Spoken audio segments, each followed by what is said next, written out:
ትልቅ ጦርነት ከፊታችን የሚጠብቁን ሁለት አሉ። እግዚአብሔርን ሲሳደቡ የነበሩ የሐሰት አስተማሪዎች፣ እነዚህ ሁሉ ከሞት ተነስተው በክርስቶስ ፍርድ ወንበር ፊት ቆመው ፍርድ ይሰጣል። ፍቅር የሌለን ሰዎች፣ የተኮራረፍን ሰዎች ጥንቃቄ አድርጉ። ስለዚህ ህይወት የግል ነው። ባል ክርስቲያን ስለሆነ ሚስት በስም ክርስቲያን ልትሆን ትችላለች። ግን በበጉ ደም የነጻ ሰው ሁሉ የዛን ጊዜ ወደ ሰማይ ይወሰዳል፣ ወይም በአየር ኢየሱስ ክርስቶስን ለማገናኘት ይነጠቃል። ማህተሙን ሊፈታ ይህ ማህተም ምንድን ነው? እሱ የዘላለም መንግስትን የሚያስገኝልን ማህተም ነው። ማህተሙ ባይፈታ ኑሮ የዘላለም መንግስት የለንም። እሺ፣ እንዴት አመሻችሁ? አጭር ጸሎት አድርገን ወደ ፕሮግራማችን እንሄዳለን። ቅዱስ የሆንክ እግዚአብሔር አምላካችን እናመሰግናለን፣ እችን ጊዜ ደግሞ ስለሰጠህን። አምላካችን ሆይ በማካከላችን አንተ ተመላለስ። የክፋት ኃይላት ጉልበታችንን ሊበሉ ያሉ ቃልህን በትኩረት እንዳንመለከት የሚያደርጉ ሀሳባችንን የሚሰርቁ ሁሉ በኢየሱስ ክርስቶስ ስም ከእግራችን በታች የተቀጠቀጡ ይሁኑ። እግዚአብሔር አምላካችን አንተ ብቻ ታይ፣ ከፍ ከፍ በል በጌታ በኢየሱስ ክርስቶስ ስም አሜን። ባለፈው ጊዜ ያው የዮሐንስ ራእይን እየተመለከትን ሰባቱን አብያተ ክርስቲያናት ጨርሰናል። እዛ ላይ እንግዲህ የተመለከትነው በተለይ በዮሐንስ ራእይ ውስጥ 22 ምዕራፎች ውስጥ ትናንትና ወይም ከትናንት በፊት ባለው ቀን ምዕራፍ 2 እና 3ን አጠናቀን ነው የቆም ነው። የጌታ የኢየሱስ ክርስቶስ የመጨረሻው ዘመንን ወይም ደግሞ ዳግም ምጽአትን ስንመለከት 6 ክፍሎች አሉት። አንደኛው የመጨረሻው ዘመን ምልክቶች ናቸው። ምልክቶች እኛ 8 አይተናል። 40 50 ማድረግ ግን ይቻላል። የጌታ ኢየሱስ ክርስቶስ ዳግም ምጽአት ምልክቶች ወይም ደግሞ የመጨረሻው ዘመን ምልክቶች።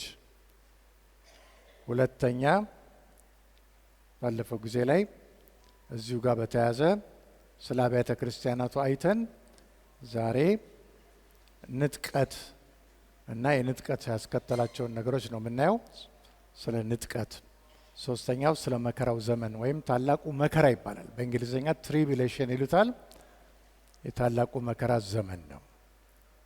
አራተኛ የጌታ ኢየሱስ ክርስቶስ ዳግም ምጽአትና የአርማጌዶን ጦርነት። ትልቅ ጦርነት ከፊታችን የሚጠብቁን ሁለት አሉ።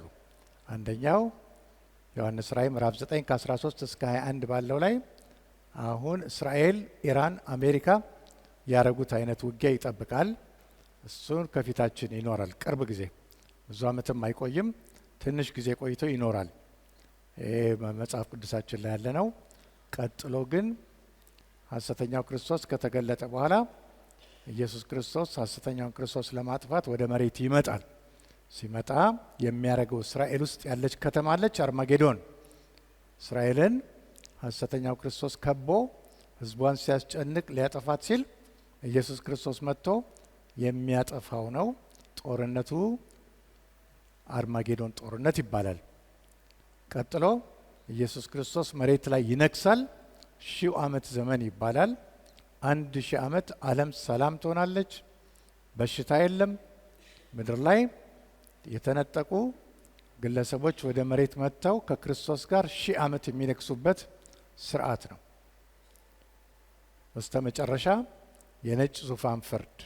ኃጢአተኞች የሆኑ ከሞት ያልተነሱ ከኛ ጋር በ1000 ዓመት ውስጥ ያልተሳተፉ የእግዚአብሔርን ሲሳደቡ የነበሩ የሐሰት አስተማሪዎች፣ እነዚህ ሁሉ ከሞት ተነስተው በክርስቶስ ፍርድ ወንበር ፊት ቆመው ፍርድ ይሰጣል። ከዛ በኋላ እኛ ቅዱሳን ወደ ዘላለም መንግስት እንገባለን። ይሄም ደግሞ አዲሲቱ ኢየሩሳሌም ወይም ደግሞ የዘላለም መንግስት ይባላል። 6 ናቸው ማለት ነው እንግዲህ ደረጃዎቹን ስንጠብቃቸው። ባለፈው ጊዜ ላይ 7 አብያተ ክርስቲያናት ብለን ነበር። ስለ ዮሐንስ ስንመለከት ምዕራፍ 1 ቁጥር 19 ላይ ከኢየሱስ ክርስቶስ የተቀበለው ትእዛዝ ነበር። ይኸው ምንድነው? እሱ እንግዲህ ያየኸውን ምዕራፍ 1ን ማለት ነው። ኢየሱስን በክብር ነው የተመለከተው ዮሐንስ። እንግዲህ ያየኸውን ይለዋል። ያለፈ ታሪክ ነው። ቀጥሎም አሁንም ያለውን የሚለው እስካሁን ድረስ ያለው ጊዜ ነው። የቤተ ክርስቲያን ዘመን ይባላል። እዚህ ላይ ልንረዳ የሚገባው ምንድን ነው? የቤተ ክርስቲያን ዘመን በመጽሐፍ ቅዱስ ውስጥ የታወቀ አይደለም። ዳንኤል በትንቢት ማለት በራእይ ያየው ነገር ነበር። 70 ሱባኤ፣ አንድ ሱባኤ 7 ቀን ነው። በትንቢት ቋንቋ ግን 7 ዓመት ነው። 70 ሱባኤ ተቀጥሯል። ለዳንኤል የተገለጠለት ምዕራፍ 9 ላይ ይሄ ነበረ። 70 ሱባኤ 70 ጊዜ 7 490 ዓመት ማለት ነው። መሲሁ 69ኛው ሱባኤ ላይ ይሞታል ይላል ዳንኤል፣ ወይም ደግሞ ይሰቀላል። 69ኛ ሱባኤ 30 ዓመተ ምህረት ላይ ኢየሱስ ክርስቶስ ሞቶ ከሞት ተነስቶ ወደ ሰማይ አድርጓል። አንድ ሱባኤ ይቀረናል አሁን። ክርስቶስ ግን ጣልቃ ገብቶችን 7 ዓመት ብቻ ነበር አሁን ለዓለም ፍጻሜ የሚቀረው። ምን አረገ? ኢየሱስ ክርስቶስ በደሙ ኃይል አሕዛብንም ከአይሁዶች ጋር በአብርሃም ቃል ኪዳን ውስጥ እንድንታሰብ አረገን። አሁን እንግዲህ 69 ወይም ደግሞ 30 ዓመተ ምህረት ላይ ወይም 37 ዓመተ ምህረት ላይ ዓለም ከፍጻሜ ደርሳ ቢሆን ሁላችንም ዛሬ እዚህ ያለነው ሰዎች አንገኝም ነበር ማለት ነው። ስለዚህ የክርስቶስ ደም አንዱ የቤተ ክርስቲያንን ዘመን አመጣ ነው። ድሮ ጊዜ አይሁዶች ቤተ መቅደስ ውስጥ፣ አሕዛቦች አይሁድነትን መቀበል ይችላሉ፣ ግን ስፍራ አላቸው የተለየ። ምን ይባላል ይሄ? የጥል ግድግዳ። የጥል ግድግዳ ነው። አሕዛቦች ቤተ መቅደስ ውስጥ ገብተው ሰፈራቸውን ካለፉ ይገደላሉ። ስለዚህ ደህንነታቸው ሙሉ አልነበረም ማለት ነው አሕዛቦች። ዛሬ በክርስቶስ ደም ካገኘነው ነገር ውስጥ አንዱ ምንድን ነው? እሱ የቤተ ክርስቲያን ዘመን ወይም ደግሞ የጸጋው ዘመን። ዳንኤል አልተመለከተውም፣ ሌሎችም ሐዋርያት አልተመለከቱትም። ይሄ ምስጢር የተገለጠው ለጳውሎስ ብቻ ነው። እንደ ጭንጋፍ ለሆንኩት ለእኔ ተገለጠ ይላል ጳውሎስ። ምን? የቤተ ክርስቲያን ዘመን፣ የጸጋው ዘመን። ዛሬ አይሁዶች ክርስቶስን አይቀበሉም፣ የአይሁድ እምነትን ግን ይዘው እየቀጠሉ ናቸው። ዛሬ እነሱ በዚህ ውስጥ ባይገቡም አሕዛቦች ደግሞ በእግዚአብሔር መንግሥት ውስጥ እንድንሳተፍ ከአይሁዶች ጋር የመንግስቱ ተካፋዮች እንድንሆን ተደርገናል። ስለዚህ ይሄ ዘመን ምን ይባላል? የቤተ ክርስቲያን ዘመን ወይም የጸጋው ዘመን። አሁን ከተጀመረ ስንት ጊዜ ሆኖታል? አሁን ዛሬ ያለነው በኢትዮጵያ አቆጣጠር 2017፣ በፈረንጅ ደግሞ 2025። አሁን አንድ ሱባኤ ይቀራል። አንድ ሱባኤ ማለት 7 ዓመት ይቀራል። ዳንኤል ያየው ያልተፈጸመ። ይሄ መቼ ነው የሚሆነው? ቤተ ክርስቲያን ከተነጠቀች በኋላ። ይሄ ዘመን ምን ይባላል? የአሕዛብ ሙላት፣ ወደ እግዚአብሔር መንግስት የምንገባበት እድል ተሰጥቶናል። የአሕዛብ ሙላት። ይሄ እስኪፈጸም ድረስ አንዱ ሱባኤ አይካሄድም። ቤተ ክርስቲያን ከተነጠቀች በኋላስ 7 ዓመት ይቀራል። እስራኤሎች በምን ውስጥ ያልፋሉ? በታላቅ መከራ። ማን ነው የሚገዛቸው? ጸረ ክርስቶስ፣ ሐሰተኛው ክርስቶስ፣ ሐሰተኛው ነቢይ፣ ዘንዶ። 3 ምን ይባላሉ እነዚህ? እርኩስ ሥላሴ። እንደ አብ ሆኖ ማን ይገዛል ዓለምን? ዘንዶ፣ ሰይጣን። እንደ ወልድ ሆኖ ማን ይገዛል? ጸረ ክርስቶስ፣ ሐሰተኛው ክርስቶስ። እንደ መንፈስ ቅዱስ ሆኖ ደግሞ ማን ነው የሚሰራው? ሐሰተኛው ነቢይ ነው። ይሄ አገዛዝ ይቀራል ከፊታችን። ከዛ ፊት ግን ምን ይሆናል? ቤተ ክርስቲያን ትነጠቃለች። ቤተ ክርስቲያን ነጥቀት ወሳኝ ነው። ከዛ በኋላ የተቋረጠው ሱባኤ ይቀጥላል፣ የመጨረሻው 70ኛው ሱባኤ። ስለዚህ አሁን ያለነው በ69ኛውና በ70ኛው ሱባኤ መሀል ነን። ይሄ 2017 ዓመት ወይም ደግሞ በፈረንጆች 2025 ዓመት በክርስቶስ ደም የተገኘ ነው። ዛሬ የጥል ግድግዳ የለም። አሕዛቦች ከአይሁዶች ጋር በእኩልነት ደረጃ በእግዚአብሔር መንግስት ውስጥ ይሳተፋሉ ማለት ነው። አሁን ከኢትዮጵያ ሄዱ በርካታ ቤተ እስራኤሎች አሉ። እስራኤል ውስጥ ሴቶች በጣም ጎበዝ ፓስተሮች አሉ።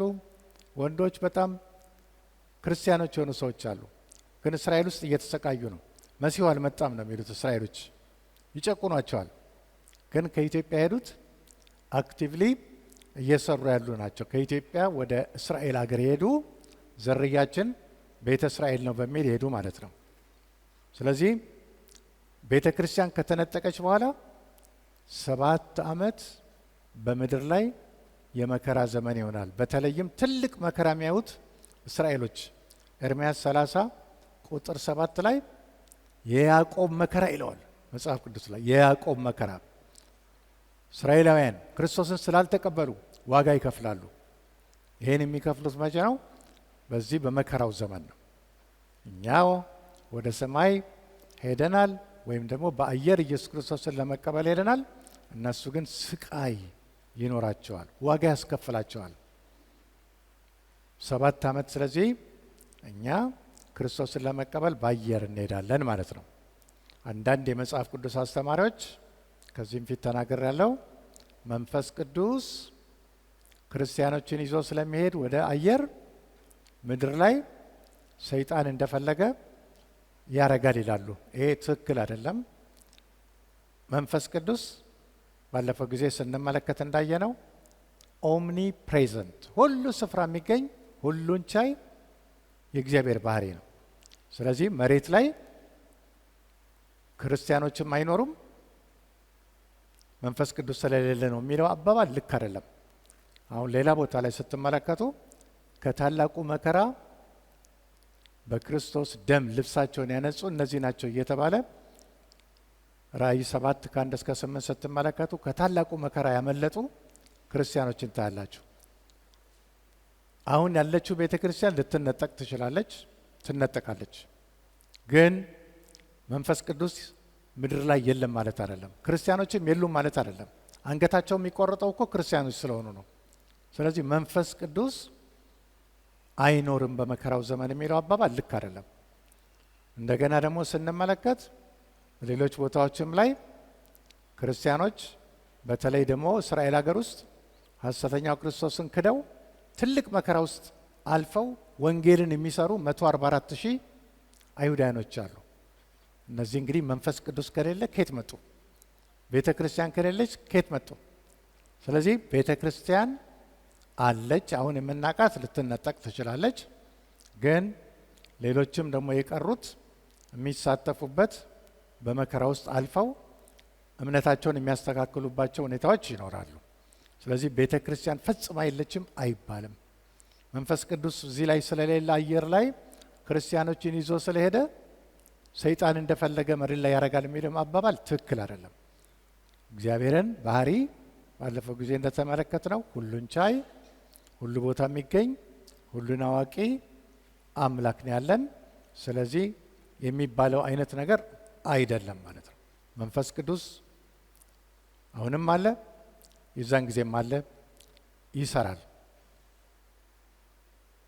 ባለፈው ጊዜ ላይ 7ቱን አብያተ ክርስቲያን ስናይ ያየናቸው ነገሮች ደግሞ ነበሩ፣ ክርስቶስን ባህሪ የሚገልጹ።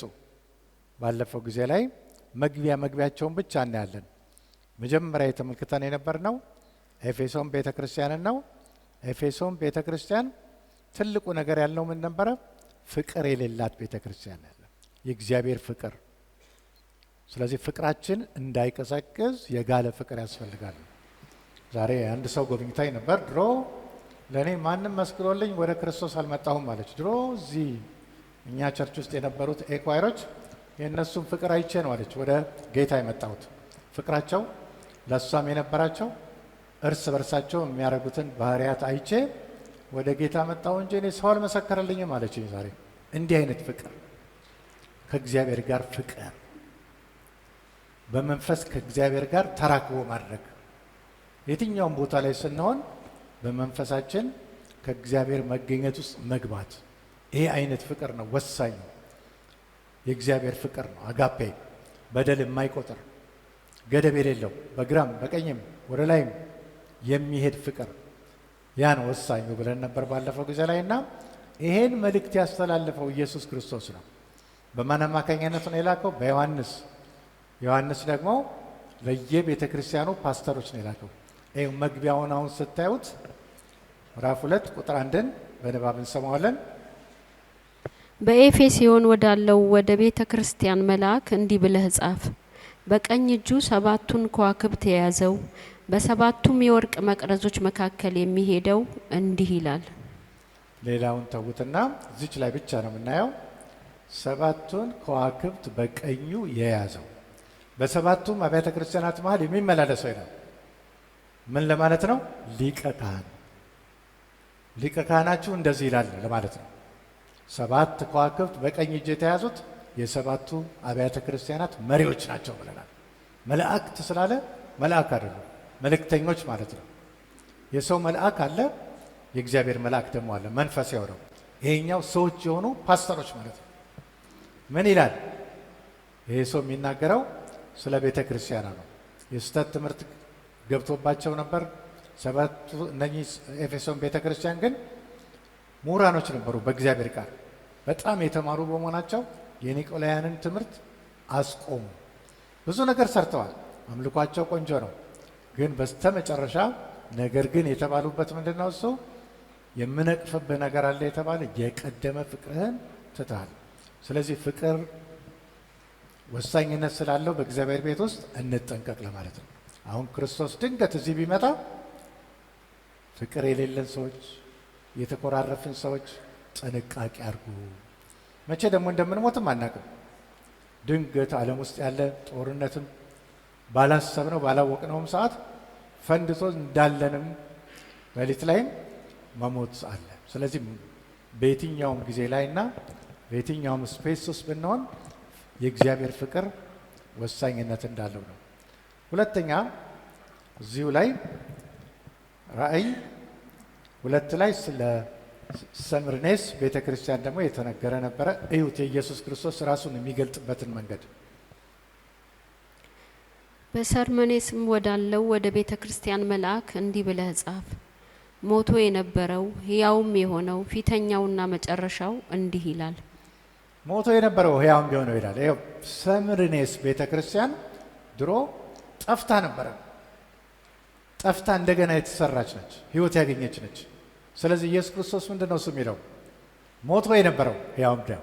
አሁን ሕያው ነው። ስለ ሞት ብታወሩ እኔም አውቀዋለሁ። እናንተ ሞታችሁ ነበረ፣ አሁን ህይወት አግኝታችኋል። ቀደም ሲል ግን እኔም ሞቼ ተነስቻለሁ፣ ችግራችሁን አውቀዋለሁ ነው። አሁንም ደግሞ ሰምርኔስ መራራ የሆነች ቤተ ክርስቲያን ነች። ከርቤ ማለት ነው ብለናል። በዚህ ህይወት ውስጥም እያለፋችሁ እኔም አልፌበታለሁ። ከርቤውን ምን አድርጌዋለሁ? እኔ ልጅ ሳለሁ ስወለድ ከርቤ ስጦታ መጥቶልኛል፣ መራራ ህይወት እንደማገኝ። እንደገና መስቀል ላይ ሞኜ የተሰጠኝ የወይን ጽዋ ምን ውስጥ ተቀላቅሎ ነበረ? ከከርቤ ጋር። ምን ለማድረግ? ለማደንዘዣ። ኢየሱስ ክርስቶስ ግን ለመጠጣት እምቢ አለ ይላል። በስተመጨረሻም ደግሞ ስሞት እነ ኒቆዲሞስ ምን አድርገዋል? በተለየ ቅመም ከርቤ ባለበት ታሽቷል። ኢየሱስ ክርስቶስ ለሬሳም መገነዣ ይሆናል። ስለዚህ የሰው ልጅ ታሪክ ጀማሪ ነኝ ነው የሚለው ኢየሱስ ክርስቶስ እዚህ ጋር። ፈጣሪ ነኝ ነው በሌላ ቃል። ዓለምን የጀመርኩት እኔ ነኝ፣ የምፈጽመውም እኔ ነኝ ነው። ወይም ደግሞ በሌላ ቃል አልፋም ኦሜጋም እኔ ነኝ ነው የሚለው። ስለዚህ ኢየሱስ ክርስቶስ እዚህ ጋር ፊተኛ ኋለኛ የሞተ የተነሳ እነቱን ይገልጣል። ስለዚህ ፍጹም አምላክ ነው ማለት ነው።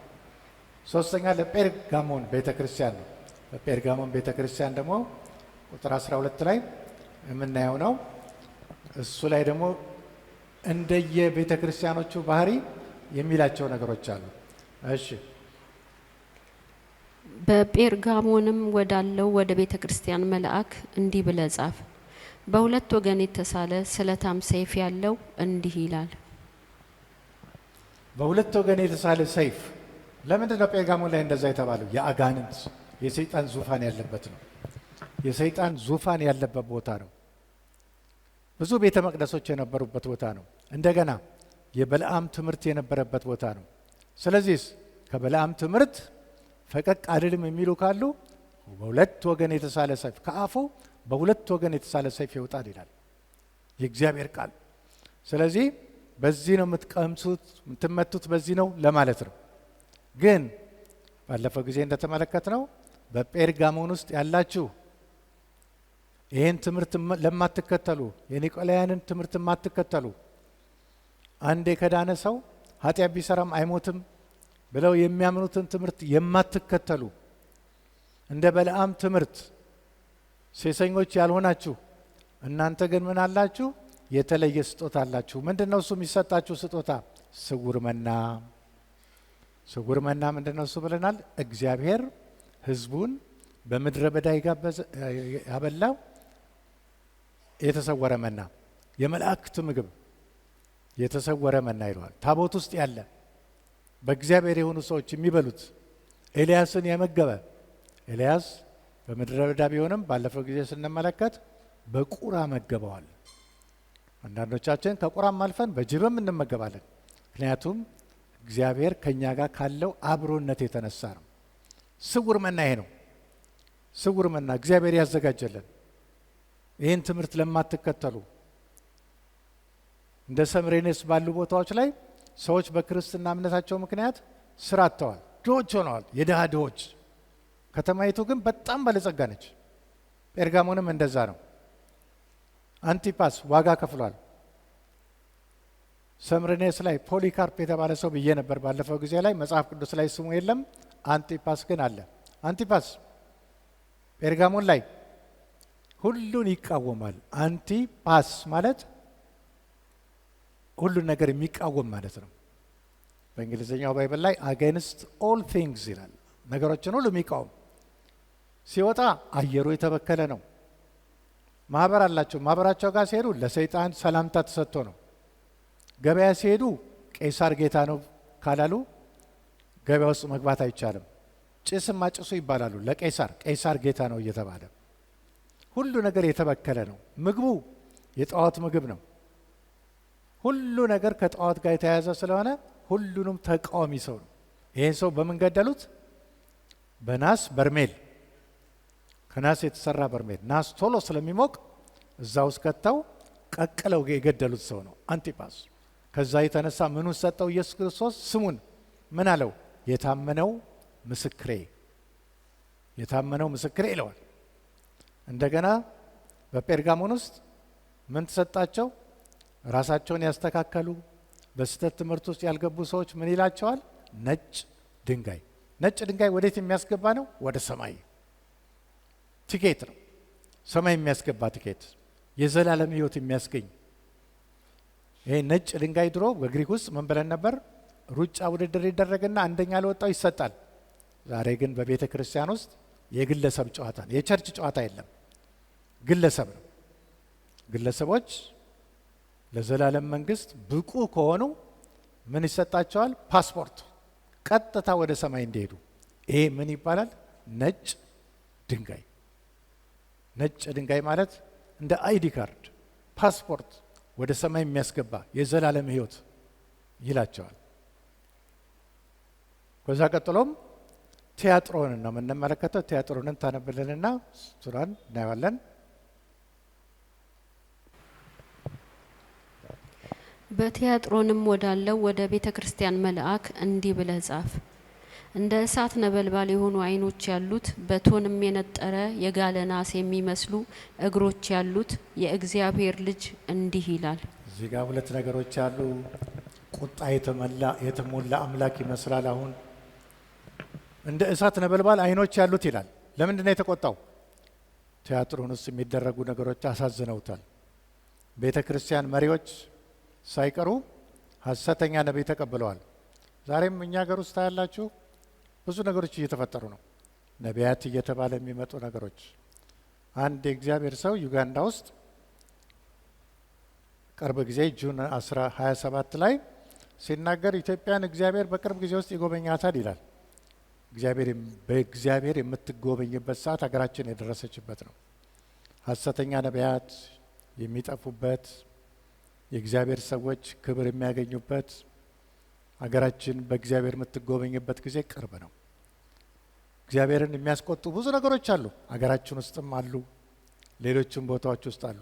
ስለዚህ ዓይኖቹ ምን የሚያደርጉ ናቸው? የክርስቶስ በዓይኑ ብቻ ኮሚኒኬት ማድረግ የሚችል ነው። አምላክ ነው፣ ሁሉን የሚያውቅ ነው። በቁጣ ነው አሁን ያለው። ፍርድ ይሰጣል በዓይኖቹ እንደ እሳት ነበልባል። እግሮቹን ደግሞ ይናገራል እዚህ ጋር። እግሮቹ ከምንድነው? እንደ ቶን ናስ የጋለና የነጠረ ይላል። ምን ለማለት ነው? ይሄ ባለፈው ጊዜ ስንመለከት 3 ነገሮችን ያሳያል። እግሮቹ የናስ የጋለ ናስ ይላል። አንደኛ ምን ማለት ነው? ንጹህ ነው። ትክክለኛ ፍትህ ነው የሚሰጠው ኢየሱስ ክርስቶስ። ለፍርድ እመጣለሁ ማለት ነው። ሌላ ኢየሱስ ክርስቶስ እዚህ ጋር የሚናገረው ምንድነው? እሱ እዚህ የጋለ ናስ በሚለው ላይ ጠላቶች የሆኑትን ሰዎች እረጋግጣለሁ፣ ደማቸው ይፈሳል። የእግዚአብሔር ሕዝብ ላይ የሚያሾፉ ሰዎች እግዚአብሔር እርምጃ ይወስድባቸዋል። ፍርድ ይመጣል። ፍርድ ደግሞ ሲመጣ ከየት ነው? ከእግዚአብሔር ቤት ነው የሚጀምረው። ከእግዚአብሔር ቤት ፍርድ ይመጣል። ስለዚህ ኢየሱስ ክርስቶስ እዚህ ጋር የጋለ ናስ ይላል። እግሮቹ ይረግጣሉ። እግሮቹ ንጹህ ናቸው። ትክክለኛ ፍትህ ይሰጣሉ። ሲመጣ ጠላቶቹን በእግሩ ይረጋግጣል። ባለፈው ጊዜ ላይ እንደተመለከትነው የወይኑ መጥመቂያ ወይኖች አሉ እዛ ውስጥ ይረጋግጣል። የወይን ጭማቂ የሚገኘው በእግር ተረግጦ ነው፣ ፍሬው ተሰብስበው። አሁንም ደግሞ ኢየሱስ ክርስቶስ ሲመጣ የወይኑን መጥመቂያ ይረግጣሉ በዚህ ናስ በሆኑት እግሮቹ። ስለዚህ ምንነቱን ነው የሚያሳየን? ፈራጅ ዳኛ፣ ንጹህ ደግሞ ፍርዱ ትክክል ነው። ስለዚህ ምንድነው እሱ እዚህ ጋር ደግሞ ተመልክተን የነበርነው ቲያጥሮን ውስጥ አንዲት ሴት ብለናል። ስሟ አልተጠቀሰም፣ ግን በማን መንፈስ የምትሰራ ነች? ኤልዛቤል። ዛሬም ዓለምን በሙሉ እየተቆጣጠረች ያለች መንፈስ አለች። ትምህርቱን፣ ፖለቲካውን፣ ሶሻል ሚዲያውን ክርስቲያንን የሚሉ ሰዎች ይሳደባሉ። ቤተ ክርስቲያን ውስጥም ሰዎችን ነገረኛ የምታደርግ መንፈስ የኤልዛቤል መንፈስ ይላል። ኤልዛቤል በመጽሐፍ ቅዱሳችን ላይ የአካብ ሚስት ነበረች ብለን ከሀገሯ የባኦል 850 ነቢያትን ይዛ የመጣች ቤተ መቅደስ ውስጥ ቤተ መንግስት ውስጥ ትቀልባቸው ነበር። የእግዚአብሔር ነቢያት ግን በየዋሻው። ዛሬም እንደዛ ነው። የእግዚአብሔር የሆኑ ሰዎች ትክክል በመናገራቸው ወይም ትክክል በመስራታቸው ዋጋ እየከፈሉ ያሉ ሰዎች አሉ። ቅርብ ጊዜ ግን ፍርድ ይመጣል የሚል። ፍርድ ሲመጣ ምን ይሆናል? የእግዚአብሔር ሰዎች ይከብራሉ። 850 ነቢያት የባኦል ኤልያስ ይገላቸዋል። ኤልያስ ማለት እግዚአብሔር አለ። ዛሬም በሀገራችን ውስጥ ብዙ ጨለማ ነገሮች ይታያሉ። እኛ አይሰማንም። ፈረንጆች አንዳንዴ ወደ ኢትዮጵያ ሲመጡ አንዳንዴ እኔ በምሰራበት መስሪያ ቤት ጋር ይገርመኛል አባባላቸው። እኛ ከምናየው በጣም በላይ ያሉ ስለ ኢትዮጵያ ያለው ውጪ አስተያየት ጥሩ አይደለም፣ ደግሞ ልክ ነው። እኛ ግን ደንዘን ዛሬ ብዙ ነገር አናስተውልም። ድሮ ኢትዮጵያ እንደዚህ አልነበረችም። በዓለም ውስጥ አንደኛ ሰላማዊት ሀገር የምትባል ኢትዮጵያ ነች። ዛሬ የለም።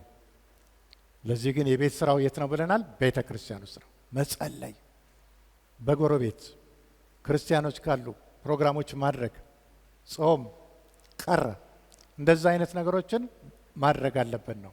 ቤተ ክርስቲያንም ዛሬ የፈዘዘችበት ዘመን ነው። ሁሉም ቤተ ክርስቲያን ፍዝዝ ያሉበት ዘመን ነው።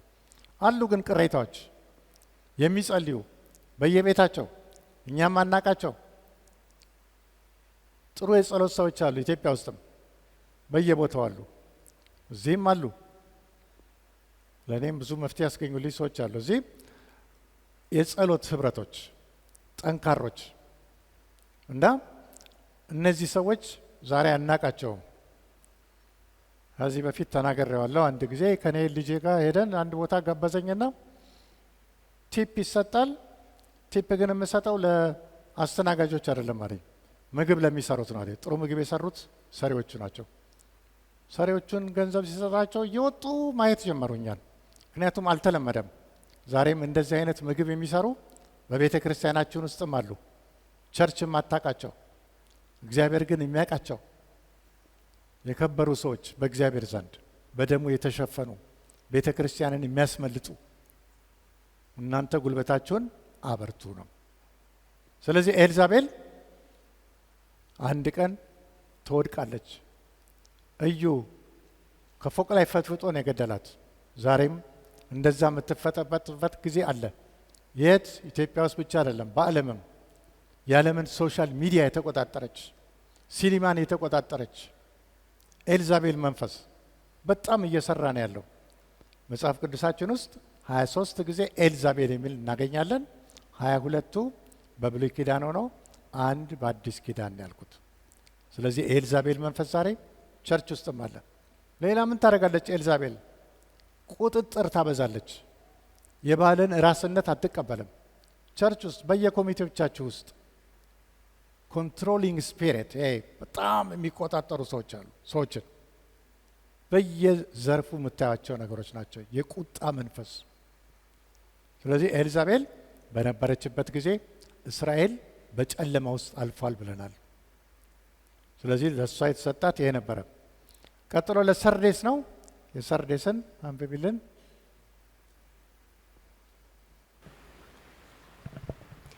በሰርዴስም ወዳለው ቤተ ክርስቲያን መልአክ እንዲህ ብለህ ጻፍ። ሰባቱ የእግዚአብሔር መናፍስትና ሰባቱ ከዋክብት ያሉት እንዲህ ይላል። እዚህ ጋር የምትመለከቱት ሰባት መናፍስት። ሰባት መናፍስት ውስጥ ማለት መንፈስ ቅዱስ ነው ብለናል። ሰባት ባህሪያት አሉት። የመንፈስ ቅዱስ ብቻ አይደሉም፣ ከአብና ከወልድ የሰረጹ ባህሪያት በመንፈስ ቅዱስ የተገለጡ። ሰባት አይኖች፣ ሰባት እሳቶች ገና እንመለከታለን። ምዕራፍ 4 ምዕራፍ 5 ላይ ሰባት ቀንዶች የመንፈስ ቅዱስ መጠሪያ ነው። ከክርስቶስም ጋር የሚታዩ ባህሪያት ናቸው። ሰባት በዚህ የተገለጠው የሚነግራት ምንድን ነው? ስለ ቤተ ክርስቲያኗ ሰርዴስ። ሰርዴስ ስትታይ ውጭው ያማረ የተለሰነ መቃብር ነው ያለው። ስለዚህ በሰርዴስ ውስጥ ግን ምኖች አሉ? ሰዎች አሉ፣ ቅሬታዎች። እነሱን ያበረታታል ክርስቶስ። ከእሱ ጋር አብረው ምን ያደርጋሉ? ዘላለም መንግስት ውስጥ የሚገቡ ሰዎች አሉ። የቀድሞ ነጭ ድንጋይ ያልኩት ላይ ስም ይጻፋል። የእያንዳንዳችን የቁልምጫ ስም አለን፣ ሰዎች የማያውቁት ክርስቶስ ግን እኛን የሚጠራበት። በዚህኛው ላይ ደግሞ ሰርዴስ አዲስ ስም ይሰጠናል። ስለዚህ ሰርዴስ ቤተ ክርስቲያን ውስጥም ክርስቲያኖች አሉ። ቤተ ክርስቲያኗ ግን እየሞተች ነች ያለችው። በዚህ ነው የምናየው ቅሬታዎች የዘላለም መንግስትን ይወርሳሉ ነው። ቅድሙ ላይ በቲያጥሮን ላይ ቅድም ላይ ከክርስቶስ ጋር ተነስተው ልክ ከሀገራችሁ ውስጥ የሸክላ ስራ እንደምትቀጠቅጡ በብረት ከኔ ጋር ደግሞ በሰማያዊ መንግስት ምን ታደርጋላችሁ ነው የሚላቸው። አሕዛብን ትገዛላችሁ በብረት በትር ከኔ ጋር ይላል ኢየሱስ ክርስቶስ። እንደዛ ነው። የሚቀጥለው ፊላዴልፊያ። ፊላዴልፊያ ማለት የወንድማማቾች ፍቅር ነው። ፍቅር የሞላባት ቸርች ነች። ፍቅር የሞላባት ቸርች። ለእሷ ምንድን ነው ስም ይነግራት? ኢየሱስ ክርስቶስ የዳዊት ቁልፍ ያለው ይላል። ዳዊት አንብቢው። በፊላደልፊያም ወዳለው ወደ ቤተ ክርስቲያን መልአክ እንዲህ ብለህ ጻፍ። የዳዊት መክፈቻ ያለው የሚከፍት የሚዘጋም የሌለ የሚዘጋ የሚከፍትም የሌለ ቅዱስና እውነተኛ የሆነው እርሱ እንዲህ ይላል። እዚህ ጋር ራሱን ነው የሚገልጠው። የዳዊት ቁልፍ መክፈቻ ያለው ይላል። ዳዊት ኢየሱስ ክርስቶስ ሙሉ ስልጣን አለው። ባለፈው ጊዜ ስንመለከት ስለ ክርስቶስ ደም ማስተር ኪ ሁሉን መክፈቻ ነው ብለን ነበር። አሁንም ይሄን ሀሳብ አይነት ነው እያሳያለሁ። እግዚአብሔር በሮችን ከከፈተ የሚዘጋ የለም፣ እግዚአብሔር ከዘጋም የሚከፍት የለም። እና ፊላዴልፊያ ቤተ ክርስቲያን የወንጌል ስራ የተከፈተላት ቸርች ነች። ፊላዴልፊያ ብለው ዛሬም ቤተ ክርስቲያኖች አሉ እና የወንጌል ስራን በጣም ሲሰሩ የነበሩ ነው። ከዛ የተነሳ ምዕራፍ 3 ቁጥር 10 ላይ ምን ይላል? ስለ ፊላዴልፊያ ቤተ ክርስቲያን በዓለም ላይ ሊመጣ ካለው መከራ አድንሃለሁ ይላል። ምን ማለት ነው? ትነጠቃላችሁ የላችሁም በመከራው ጊዜ ነው። ዮሐንስ ራዕይ ምዕራፍ 3 10 ላይ ነው የምታዩት። አንዱ የንጥቀት ማረጋገጫ ዮሐንስ ራዕይ 3 10 ላይ ነው። ከታላቁ መከራ ትድናለህ፣ ዓለምን ሁሉ ከሚያስጨንቀው ነው የሚላቸው ፊላዴልፊያ ቤተ ክርስቲያን። የመጨረሻው ሎዶቅያ ቁጥር 14 ላይ ተነበዋለች። በሎዶቅያም ወዳለው ወደ ቤተ ክርስቲያን መልአክ እንዲህ ብለህ ጻፍ። አሜን የሆነው የታመነውና እውነተኛው ምስክር በእግዚአብሔርም ፍጥረት መጀመሪያ የነበረው እንዲህ ይላል። በእግዚአብሔርም ፍጥረት መጀመሪያ የነበረው ይላል። ዓለምን የፈጠረ እሱ ነው። መጀመሪያውም እሱ ነው፣ መጨረሻውም እሱ ነው። ስለዚህ ምንድን ነው እሱ የሚላቸው? ምክር ነው የሚሰጣቸው። ተስተካከሉ። ሎዶቅያ ከተማ ብዙ ጠበል አይነት መድኃኒቶች ያሉባት ቦታ ነች። በግሪኮች ከተማ ውስጥ ጠበል የነበረባት ሙቅ ውሃ፣ ቅባት የሆነ የአይን መድኃኒት፣ ብዙ ሕክምና ያለባት ነች። ከዛ የተነሳ ብዙዎች ሰዎች ይመጣሉ ወደ ሎዶቅያ። መታከሚያ ገንዘብ ስለሚያንሳቸው ግን መንገድ ላይ ቁጭ እያሉ ይለምኑ ነበረ። ልክ ደግሞ ከተማቸው ላይ ስናይ ምን አለ? ውሃ አለ፣ ሙቅ ውሃ። አዲስ አበባ ላይ ፍል ውሃ እንደሚሉት ሙቅ ውሃው ወይም ደግሞ ወደ ናዝሬት ወደ እነዛ አካባቢ ላይ ሙቅ ውሃ አለ። እሳተ ገሞራ ያሞቀው ሲጀምር ከጋራ ላይ ሞቃት ነው። ከተማ ሲደርስ ግን ሎዶቅያ ከተማ ላይ ምን ይሆናል? ለብ ይላል። ስለዚህ ምንድነው? ልክ እንደ ከተማችሁ ውሃ ክርስትና ህይወታችሁም እናንተ ጋር ለብ ያለ ነው። ሀብታይንም ደግሞ ትላላችሁ፣ ምንም አያስፈልገኝም። አንዳንድ ቸርቾች ዛሬም እንደዚህ ነው አይባልም። ሀብታም ነኝ እንደዚህ ነኝ አይባልም። ፈሪሳዊነት ነው። እና ምን ይላቸዋል? እንደውም የምትለብሱት ልብስ ሱፍ ነው። ምን አይነት ሱፍ? ጥቁር። ግን ጥቁር አይደለም በእግዚአብሔር መንግስት ውስጥ የሚያስገባው። ምንድነው? ነጭ ልብስ። ስለዚህ ከኔ ጋር መጣችሁ ግዙ። ለአይኖቻችሁ ታውረዋል። ምን አድርጉ? ኩል ከኔ ግዙ በነፃ። ስለዚህ እናንተ ምንድናችሁ ይላቸዋል? ምስኪን ድሃ ይላቸዋል። ጎስቋላ፣ ልክ መንገዳችሁ ላይ እንደምትዋቸው ድሆች ነው የሚላቸው። ስለዚህ ሎዶቅያ ቤተ ክርስቲያን ክርስቶስን አስወጥታ ከቤት ውስጥ የጌታ እራት ይደረጋል። ክርስቶስ እኮ የለም እዛ።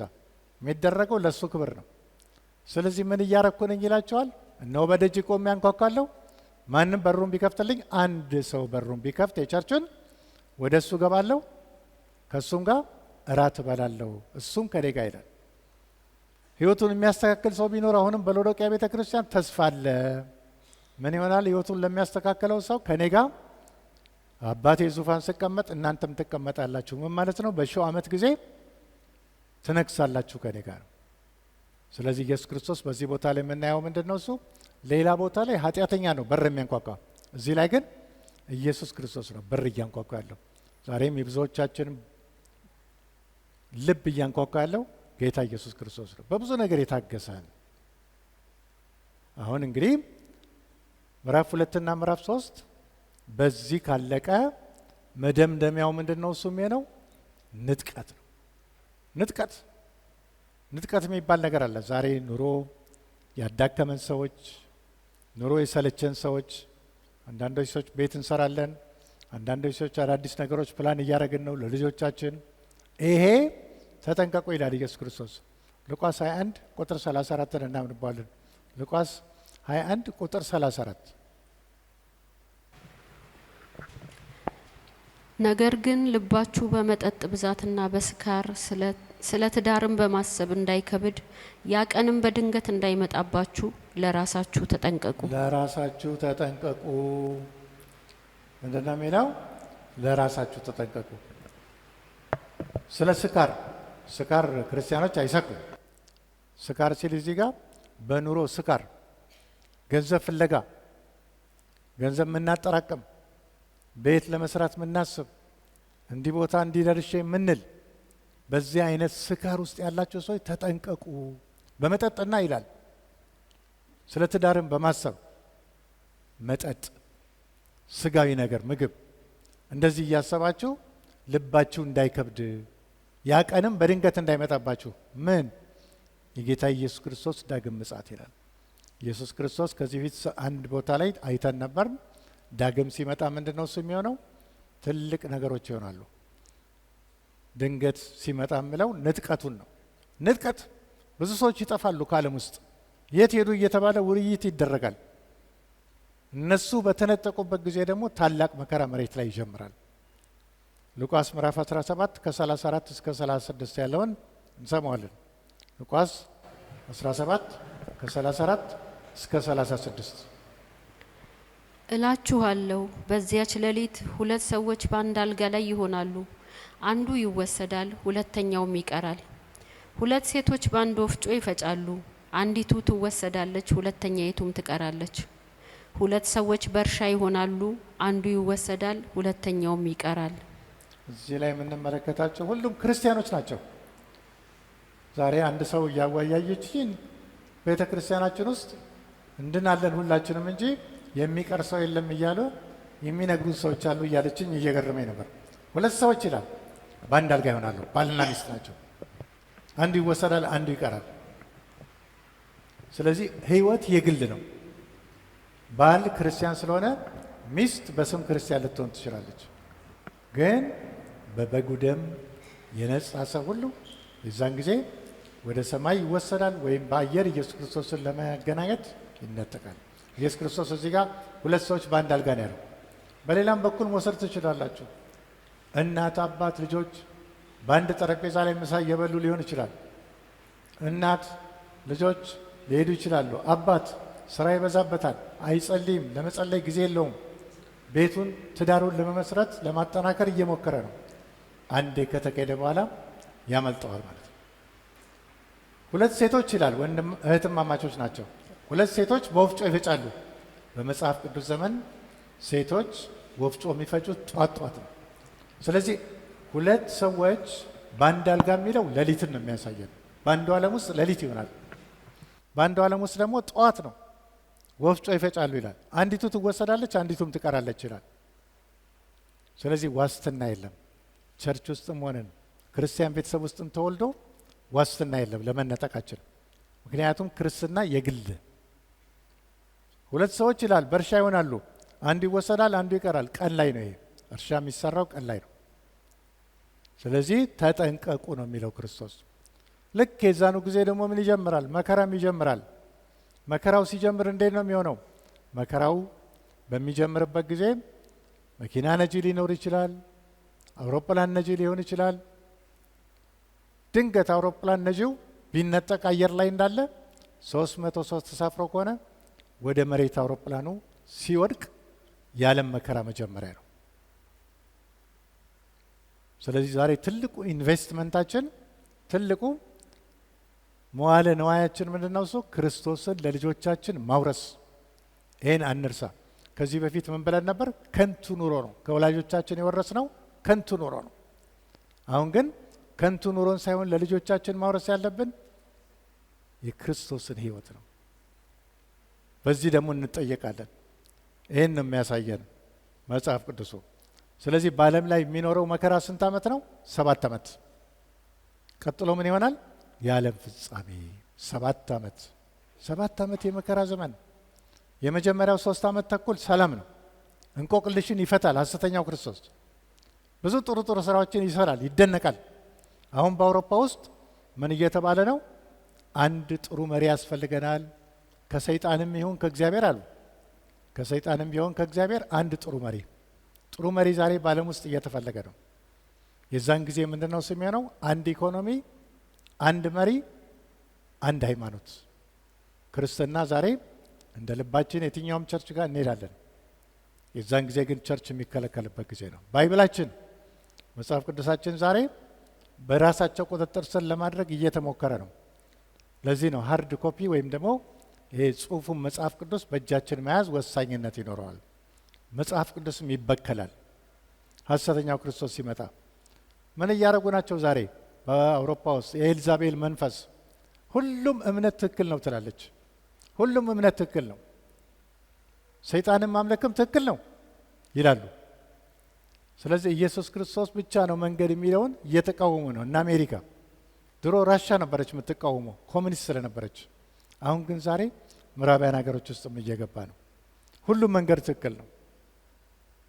ሰው የፈለገውን ማምለክ ድንጋይም ቢያመልክ ትክክል ነው። ዞሮ ዞሮ ወደ ሰማይ ያደርሰናል።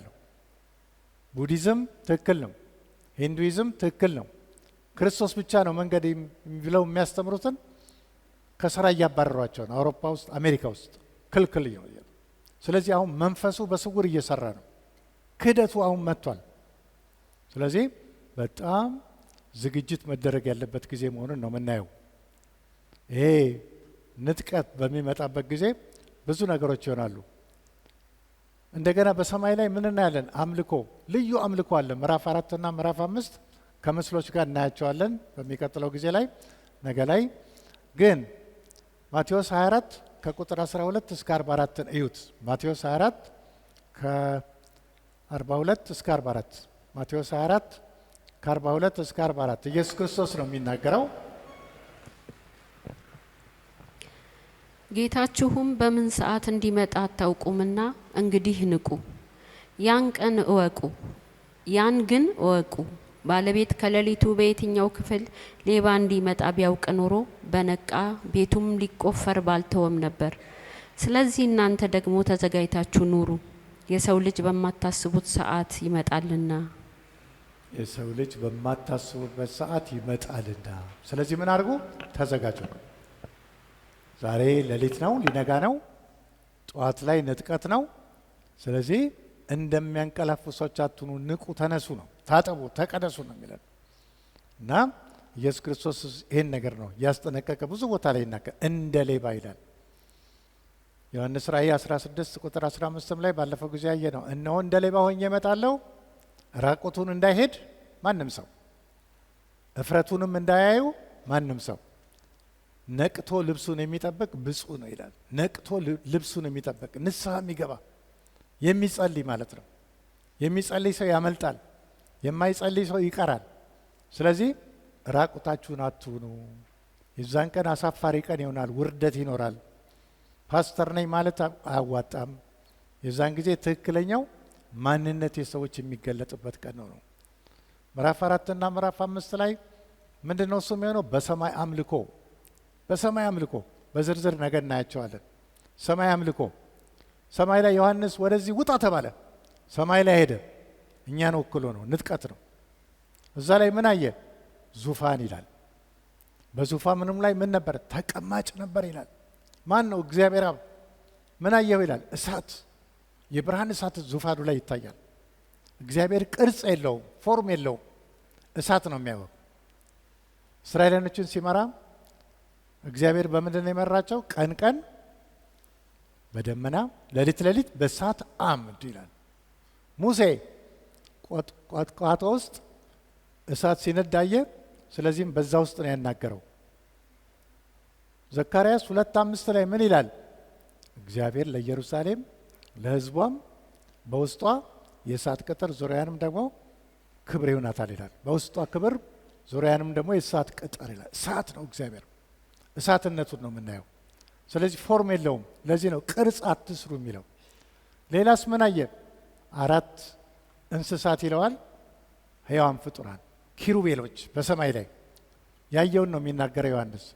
4 ኪሩቤሎች ምን የሚሉ? አይኖች የሞሉባቸው፣ ዙፋኑን የሚጋርዱ፣ እግዚአብሔር ፊት የሚያገለግሉ እነኚህ ምኖች ናቸው? ኪሩቤሎች። እንደገና ምኖች ነበሩ? 24 ሽማግሌዎች። ቤተ ክርስቲያን ነች። 24 ቤተ ክርስቲያን፣ 24 ሽማግሌዎች ነጭ ልብስ የለበሱ ሰጥተዋቸው ነጭ ልብስ ለብሰዋል። 24ቱ ምን ላይ ናቸው ያሉት? ዙፋን። ምን አረጉ እነዚህ? እነኚህ እግዚአብሔርን ያመልካሉ። ፍጥረትን ስለፈጠረ፣ ሰማይን ስላስዋበ፣ ምድርን ስላስጌጠ ክብር ምስጋና ለእግዚአብሔር ያቀርባሉ። ምን እያሉ? ቅዱስ ቅዱስ ቅዱስ የሚለው የማይሰለች ጸሎት በሰማይ ላይ ነው። ለማን ነው እሱ? ክብር የሚሰጡት ለእግዚአብሔር አብ። 2 ጊዜ ምዕራፍ 4 ላይ አለ። ምዕራፍ 5 ደግሞ ስትሄዱ ለእግዚአብሔር ወልድ። ባለፈው ጊዜ ከክርስቶስ ደም ጋር አይተነዋል። አሁን በዝርዝር እናያቸዋለን። ምዕራፍ 4 እና ምዕራፍ 5 ላይ እንስሳቱም ያተባሉት መላእክቶቹም እንደገና 1000 ጊዜ 1000 መላእክት ይላል። ምን አረጉ? ለእግዚአብሔር ወልድ ለኢየሱስ ክርስቶስ ለታረደው በግ ክብርና ምስጋና፣ በረከት፣ ስልጣን፣ ኃይልም ይገባዋል እያሉ ሲዘምሩት እናያለን። የእነሱ መዝሙር ደግሞ ማን እንደገና ተሳተፈበት? ፍጥረት በሙሉ ይላል። ኢየሱስ ክርስቶስ ምን ሆኖ ይታያል? ቆሞ በዙፋኑ አጠገብ ቆሞ ይታያል። መጽሐፉን ሊቀበል ከአብ እጅ ማህተሙን ሊፈታ። ይሄ ማህተም ምንድን ነው? እሱ የዘላለም መንግስትን የሚያስገኝልን ማህተም ነው። ማህተሙ ባይፈታ ኖሮ የዘላለም መንግስት የለንም። የዘላለም መንግስት ደግሞ እንዲኖረን ማን ነው እሱ የተገባው? መጽሐፉን ከፍቶ ይሄን የሚመራ ሰው ማን ነው ተባለ። ቅዱስ የሆነ ሰው ማ ብቻ ተገኘ? የይሁዳ አንበሳ ኢየሱስ ክርስቶስ ይላል። ቀጥሎ ምን ይላል? ዮሐንስ የሰማው አንበሳ ሲባል ነው። እሱ ግን ምን ተመለከተ? እንደ ታረደ በግ ቆሞ ይላል። የታረደ በግ ሲወራለት አንበሳ፣ አሁን ደግሞ ሲታይ የታረደ በግ ይለዋል። ስለዚህ የታረደው በግ ከአብ እጅ መጽሐፉን ወሰደ፣ መጽሐፉ ተከፈተ ይላል። ማህተቦቹን እንመለከታለን። ማህተቦች ከ6 እስከ 19 ምዕራፍ ድረስ ባለው ውስጥ ነው የምናያቸው። እነኚህ ማህተቦች ብቻ አይደሉም። ምን ወረደ? መሬት ላይ መቅሰፍት ወረደ። ስንት አይነት መቅሰፍት? 3 አይነት። አንዱ 7 ማህተም ሲፈታ 7 አይነት መቅሰፍት መሬት ላይ ይፈሳል። 7 ጊዜ መለከት ተነፋ። 7 መለከት ውስጥ 7 አይነት መቅሰፍት መሬት ላይ ይመጣል። 7 ጽዋ ወደ መሬት ፈሰሰ። 7ቱ ጽዋ ውስጥ በአጠቃላይ 21 አይነት መቅሰፍቶች በመሬት ላይ ይፈሳሉ። አሁን እንግዲህ ከዚህ ወዲህ የምንመለከታቸው ነገሮች ሁሉ በተለይ እግዚአብሔር ከመገኘቱ ጋር ከዙፋኑ ጋር ምን ወጣ ይላል? መብረቅ፣ ድምፅ፣ ነጎድጓድ የሚሰማ ነበር ይላል። ሁልጊዜ እግዚአብሔር ባለበት ቦታ ላይ የምናያቸው ነገሮች አሉ። መብረቅ፣ ነጎድጓድ፣ ታላቅ ድምፅ ይላል። ስለዚህ በዝርዝር ነገ ላይ ምዕራፍ 4 እና ምዕራፍ 5 የምንመለከታቸው ሆነው ኢየሱስ ክርስቶስ ስለዚህ መቼ ነው የሚመጣው ለሚለው ምላሽ የለም። ሰዎች ብዙ ሞክረዋል፣ ግምት ሰጥተዋል። ጆቫዎች 1914 ላይ ብለው ነበር። ራስል የተባለ ፓስተር ነበራቸው፣ አልሆነም። ማርቲን ሉተር 1636 ላይ ብሎ ነበር፣ አልተፈጸመም። ሃሮልድ ካምፒንግ የተባለ ከዛሬ 10 ዓመት በፊት ይመጣ ነው ኢየሱስ ተራራ ላይ ውጡ እያለ ነጭ ልብስ ለብሳችሁ ይል ነበር። እኛ ግን የተነገረን ነጭ ልብስ የምንለብሰው በክርስቶስ ደም የታጠበ ልብስ ከላይ የሚመጣ ነው፣ የምድሩ አይደለም። ስለዚህ ክርስቶስ መቼ ነው የሚመጣው ለሚለው አናውቅም። መቼ ነው? ዛሬም ሊሆን ይችላል፣ ነገም ሊሆን ይችላል። እንዳይመጣ ሊያደርገው የሚችል ነገር የለም። መጀመሪያ ንጥቀት ነው። ቀጥሎ መከራው ዘመን ይጀምራል። ቀጥሎ ስውር የሆነው የክርስቶስ ምጽአት በምን ይተካል? ደግሞ በኋላ ግልጽ በሆነው የኢየሱስ ክርስቶስ ምጽአት ነው። ስለዚህ የክርስቶስ ምጽአት 2 አይነት ነው። የመጀመሪያው እኛ ብቻ በምንሰማው መለከት ድምፅ ወደ አየር እንወሰዳለን፣ ሙታኖችም ይነሳሉ። ሁለተኛው ግልጽ የሆነ ዓለም በሙሉ እያየው ኢየሱስ ክርስቶስ ወደ መሬት የሚመጣበት ነው ማለት ነው። ስለዚህ ስውር አመጣጥ ማንም አያውቀውም፣ ግን ክርስቲያኖች ከየቤት ውስጥ ይነጠቃሉ። ግልጽ አመጣጥ ህይወት ያለው በዓለም ውስጥ ያለ ሰው ሁሉ የሚያየው በአየር ላይ ክርስቶስ ወደ መሬት የሚመጣበት ነው ማለት ነው። እና አሁንም በጣም ጥንቃቄ ልናደርግ የሚያስፈልገው ነገሮች ሁሉ በፍጥነት እየሄዱ ናቸው ያሉት። ባለፈው ጊዜ እንዳየነው ቤተ መቅደስ እስራኤል ሀገር ውስጥ በፈጣን ሁኔታ ለመሰራት እየተዘጋጀ ነው። ጊደሮች የተወሰኑ ጊደሮች አሉ። ዛሬ ለእግዚአብሔር አብ እንሰዋለን የሚሏቸው አንዷ ተሰውታለች ቅርብ ጊዜ። ሌላ ሊቀ ካህንም ሾመዋል። ሊቀ ካህን ከአሮን ዘር የሆኑ ሊቀ ካህንም ሾመዋል አሁን።